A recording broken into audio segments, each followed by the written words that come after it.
¡A cascada! Ya podrás tú, chulo, que vas en avión.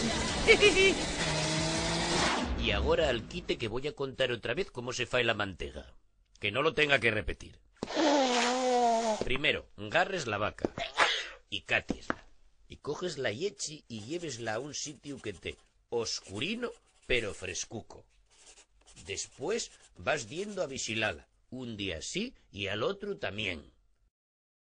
Y cuando ya veas tú que te ha padalo, quítese la natuca que tiene per enriba y embebiesla, ¿eh? Blanco y en botella, yechi. ¿Y ese carapijo que mira, oh? Déxalo, Manolín, pa mi idea que el roxo este lle foriato.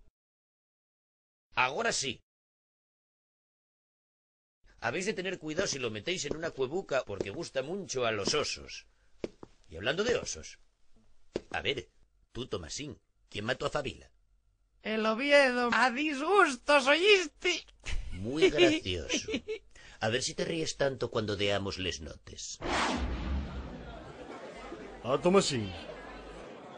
Una preguntina, oh. ¿A ti qué te presta más? ¿Un año clean a la plancha o un centollín pelón? Mira, Schuster, yo como de todo.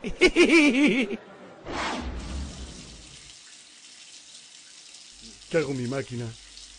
Qué mala folla. Mira si no me cayó la pastilluca xabón. Si alguien pudiera agacharse para cosérmela.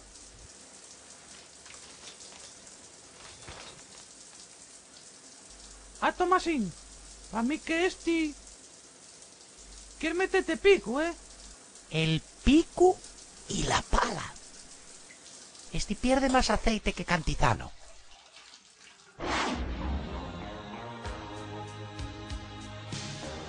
Voy a decírtelo, Josefina.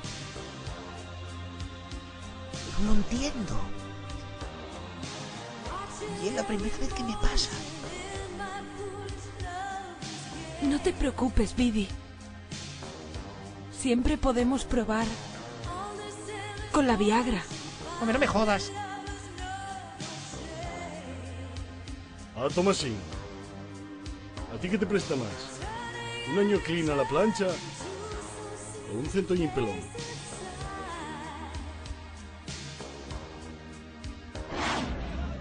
Tú. Ya me dijeron que saliste del armario, ¿eh? ¿Cuánto sabes, bandido? ¿Tomamos una en la Santa? ¿En la Santa o en la escalera 7?